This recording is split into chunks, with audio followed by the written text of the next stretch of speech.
আসসালামু আলাইকুম সবাইকে। কেমন আছেন আপনারা সবাই? আশা করছি সবাই অনেক ভালো আছেন। তো গল্প প্রসঙ্গে আজকে চলে যাব শাকিব খানকে নিয়ে গল্প করব। হ্যাঁ, ঠিক শুনেছেন, আমাদের বর্তমান ওয়ান অ্যান্ড অনলি সুপারস্টার এখনো টিকে আছেন চলচ্চিত্রে, তিনি হচ্ছেন শাকিব খান।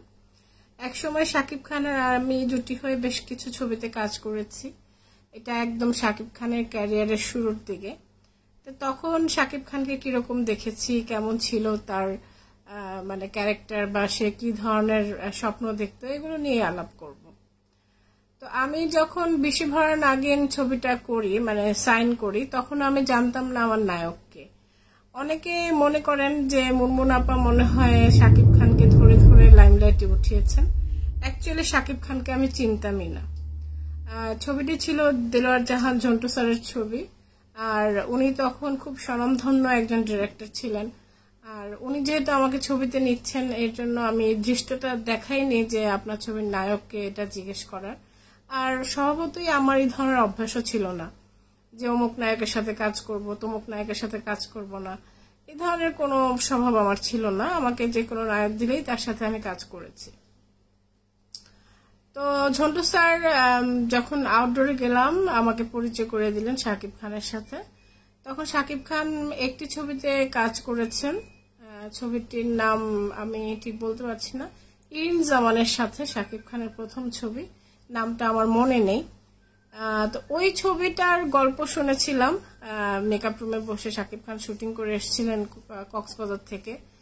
তো সেখান থেকে এসেই আসলে বিশে ভরা নাগিনের শুটিং এসেছিল। তো তো আমার কাছে যেটা মনে হয়েছে যে শাকিব খান শুরুর দিকে খুবই কি বলবো, কম কথা বলতো। মেকআপ রুমে মানে কথা বেশি বলতোই না, সবাই গল্প করতো, ক্যাচের ম্যাচের করতো, আর শাকিব খান চুপ করে সবার গল্প শুনতো। তো একটা সময় শাকিব খানের সাথে আমার বিশে ভরা নাগিন খুব সুপারহিট হয়ে যায়, এবং এরপরে পরে কিন্তু পরপর আরেকটা সাপের ছবি আমরা পাই। ছবিটির নাম ছিল বিষাক্ত নাগিন। বিষাক্ত নাগিন সুপারহিট হওয়ার পরে আবার আরেকটি সাপের ছবি আমরা পাই, সেই ছবিটির নাম ছিল দুই নাগিন। তো দুই নাগিনের পরে অবশ্য আর নাগিন ছবি আমাদের করা হয়নি। আর এছাড়াও বেশ কিছু অ্যাকশন ছবিতে, বেশ কিছু রোমান্টিক ছবিতে আমরা একসাথে কাজ করেছি জুটিবদ্ধ হয়ে।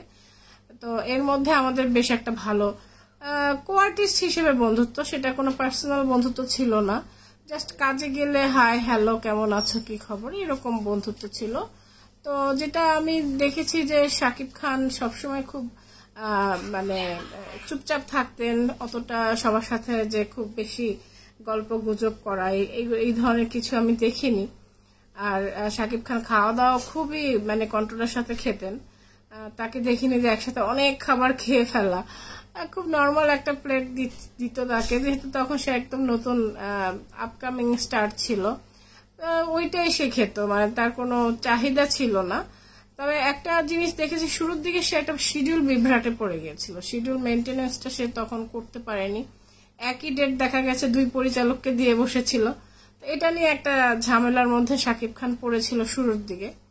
তো সেটা অবশ্য এখন তার ম্যানেজার আছে, তার বিভিন্ন লোক আছে, তারাই আসলে এগুলো দেখে।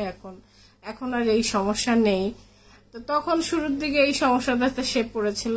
আর আমার শিডিউল কিন্তু আমার মা দেখতেন, আমার মা শিক্ষিত মানুষ, উনি সব শিডিউল একদম সুন্দরভাবে মেনটেন করতেন, যেটা আমার পক্ষেও করা সম্ভব ছিল না। আমিও হয়তো বা যদি আমার উপরে পড়তো, আমিও দেখা যেত যে উল্টাপাল্টা করে ফেলতাম। শিডিউল মেনটেন করা খুব কঠিন একটা কাজ। তো এছাড়া শাকিব খান কাজ অসম্ভব সুন্দর করতো শুরুর থেকে। অনেকেই কিছু কমেন্টে বলে শাকিব খানকে নিয়ে যে শাকিব খান সাইড নায়ক ছিল, 2 নাম্বার 3 নাম্বার নায়ক ছিল। অসম্ভব। শাকিব খান প্রধান নায়ক হিসেবে চলচ্চিত্রে এসছে, এবং যে কয়টা ছবিতে সে কাজ করেছে প্রধান নায়কের চরিত্রেই কাজ করেছে। সে কখনো 2 নাম্বার 3 নাম্বার নায়ক করেনি। হ্যাঁ, সে কিছু পলিটিক্সের শিকার হয়েছিল শুরুর দিকে, যে পলিটিক্সের শিকারে আমিও পড়েছিলাম।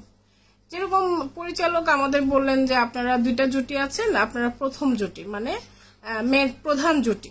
তো প্রধান জুটি হিসেবে আমরা ঢুকেছি, ছবিতে কাজ করে এসেছি। তো সেকেন্ড নায়ক নায়িকা যে পরিচালককে কিছু খাইয়ে টাইয়ে তারা তাদের ক্যারেক্টার বাড়িয়েছে, তাদের ডায়লগ বাড়িয়েছে, ফাইট বাড়িয়েছে, এটা তো আমরা কাজ করে এসেছি, আমাদের জানার বিষয় না। তো পরবর্তীতে ছবি রিলিজ হলে দেখা যায় যে ছবিতে আমাদের ক্যারেক্টার অনেকটাই কেটে দিয়ে ওই নায়ক নায়িকা মানে সাইড ক্যারেক্টারে যারা ছিল এদেরকে ক্যারেক্টার বাড়িয়ে দেওয়া হয়েছে। এটার জন্য শাকিব খানকে অনেকেই বলে 3 নম্বর নায়ক করেছে, 4 নম্বর নায়ক করেছে। এটা ভুল, একদম মিথ্যা কথা। বরং এই ধরনের পলিটিক্সের শিকার শাকিব খান হয়েছিল যেহেতু সে তখন নতুন ছিল। কিন্তু পরবর্তীতে যখন শাকিব খান তার অবস্থানটাকে দৃঢ় করেছে, যারা তার সাথে এই পলিটিক্সটা খেলেছে তারা কিন্তু আউট হয়ে গেছে এবং তারা শাকিব খানের ছবিতে সাইড ক্যারেক্টারের অফারও পায়নি। আর আমি যেহেতু চলচ্চিত্র ছেড়ে চলে গিয়েছিলাম আর আমার আর চলচ্চিত্রে ফেরার ইচ্ছাও ছিল না, যার জন্য আমার আসলে শাকিব খানের সাথে পরবর্তীতে কোনো ছবিতে কাজ করা বা আমার ফিরে আসাটা ছিল সাডেন ফিরে আসা। সেটা আমি বলবো না যে শাকিব খানদেরকে আমি রিকোয়েস্ট করেছি যে শাকিব আমাকে ছবি দাও, আমি এখন স্ট্রাগল করছি, এই ধরনের কোনো কথা তাকে আমি কোনোদিন বলেও নি। আর বললে হয়তো সে আমাকে কিছু ছবি ধরে দিত, কিন্তু আমি কখনো এই ধরনের কথা তাকে বলিনি যে আমাকে ছবি ধরে দাও বা আমাকে হেল্প করো।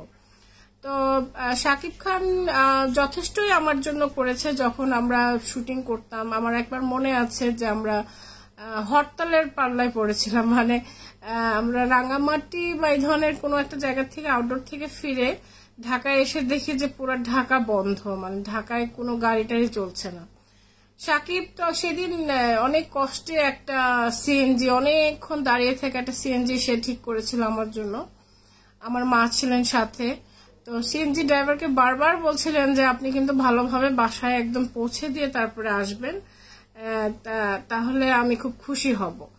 তো এই যে সাকিবের যে এফোর্টটা তার কো আর্টিস্টের প্রতি, তার যে এত মানে তার ভালোবাসা কো আর্টিস্টের প্রতি, এই ধরনের ভালোবাসা অনেক শিল্পীর মধ্যে আমি খুঁজে পাইনি, যেটা শাকিব খানের মধ্যে পেয়েছি।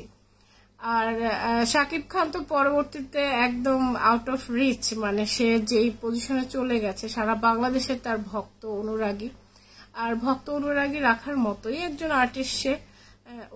অত্যন্ত ভালো একজন অভিনেতা, গুড লুকিং, আর সে তার যোগ্যতা দিয়ে আজকে দেশের থেকে দেশের বাইরের গণ্ডিতে পাড়া রেখেছে এবং সেখানেও সে সফল হয়েছে। তো এটার জন্য শাকিব খানকে আমি সাধুবাদ জানাই যে সে তার স্বপ্ন পূরণ করেছে। সে আমাকে একসময় বলতো যে আমি একদিন এই চলচ্চিত্রের অনেক উপরে যাওয়ার স্বপ্ন দেখি এবং আমি ইনশাআল্লাহ আল্লাহ তাআলা যদি চায় আমি অনেক দূর পর্যন্ত যাব। তো আসলেই সেই স্বপ্ন সত্য হতে আমি দেখলাম শাকিব খান তার স্বপ্ন সত্য করলো এবং অনেক ঝড়ঝাপটা এসছে শাকিব খানের বিরুদ্ধে, অনেক পলিটিক্স হয়েছে। আমি যে এই লাস্ট টাইমে এলাম চলচ্চিত্রে, এই টাইমে এসেও আমি দেখেছি যে তার বিরুদ্ধে অনেক পলিটিক্স হয়েছে, অনেকেই তাকে মানে নামিয়ে ফেলার চেষ্টা করেছে, কিন্তু শেষমেশ কিন্তু পারেনি। শাকিব খানেরই জয় হয়েছে। তো এবার ঈদেও শাকিব খানের জয় জয়কার, আশা করছি কোরবানি ঈদেও শাকিব খানের ছবিরই জয় জয়কার হবে।